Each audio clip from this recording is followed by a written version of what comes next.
Hello, everyone. This is Eric Horn. I'll be covering the topic living wage.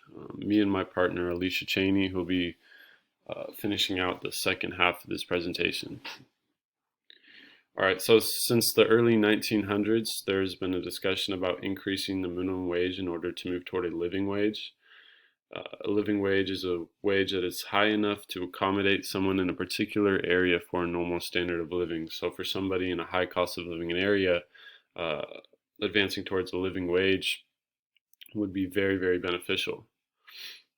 Um, the federal minimum wage was initially enacted in 1938 by the Fair Labor Standards Act.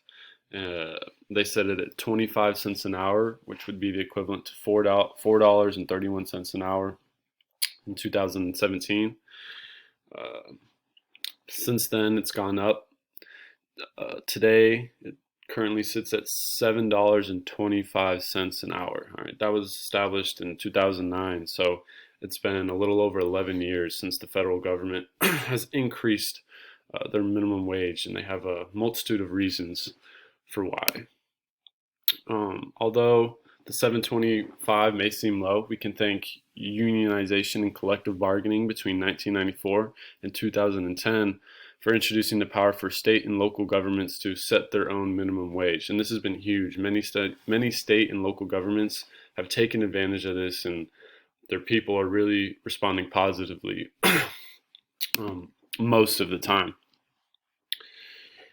So a living wage helps people in high cost of living areas like New York City or the San Francisco Bay Area be able to meet their necessary needs, kind of like I stated before. To put this into perspective a little bit, the median house price in San Francisco is just shy of $1.3 million, whereas the median house price in Mississippi is $127,000. So that kind of shows you right there the difference in the wages needed in a place like San Francisco versus Mississippi, where a dollar can get you much farther. Hence their use of the federal wage at $7.25. But because their buying power with that dollar is much greater than in a place like California or New York City. All the states with the 725 are listed in that graphic on the bottom left in gray. All the states that have utilized this new power for state and local governments to increase their wage are in blue. So California is kind of a good example because they utilize the power to increase minimum wage often. Now, when I say set a good example, I don't mean that every state should start increasing their minimum wage as much as they do. I just say that it's a good example because their situation is so custom fit where they really need to increase their wage. So it's interesting to see a state really be so active on such a topic.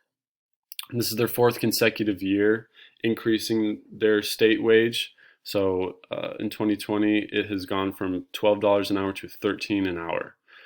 And that's statewide. So as long as you're in California, you should be making $13 an hour. Not only is their state minimum wage going up, though. According to research at UC Berkeley, many local governments within the state have raised their minimum wage.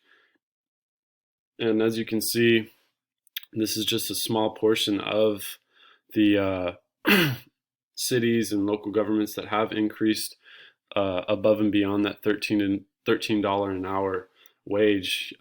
As you can see, there's some even $16 an hour down there at Sunnyvale, the very bottom one. You got $15.59 in San Francisco. All right, so they're going up, and the people of these cities, I'm sure, greatly appreciate their local governments for doing such a thing. And as you can see in the top graphic, that's just the California minimum wage.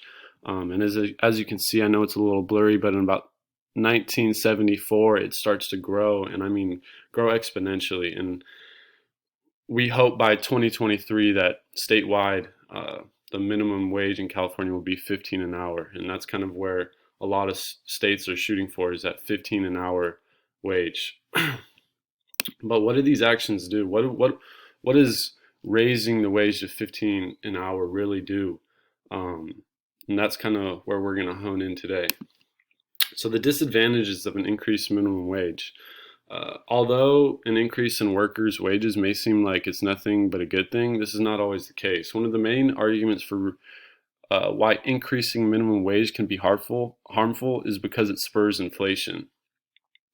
Since business owners are forced to pay a higher price to their employees, they increase their prices. All right, so as you can see in this little cartoon to the right, I know it's goofy, but it gets right to the point. These two employees at a fast food restaurant are celebrating a minimum wage hike. However, a mom and her two children come in looking for Happy Meals, but the prices have gone up. They're now $15 a Happy Meal because these minimum wages have gone up. So that's kind of the issue here with these increased minimum wages, is that the prices for goods and services that these businesses offer, particularly small businesses, really have to go up if they want to keep their margins profitable. One thing that's really important here is the fact that raising the minimum wage to keep up with the economy is okay. However, if it's an excessive jump, a few dollars, I mean, particularly in a state like Mississippi, that'll really have some negative impact, and you'll really start to see, small businesses.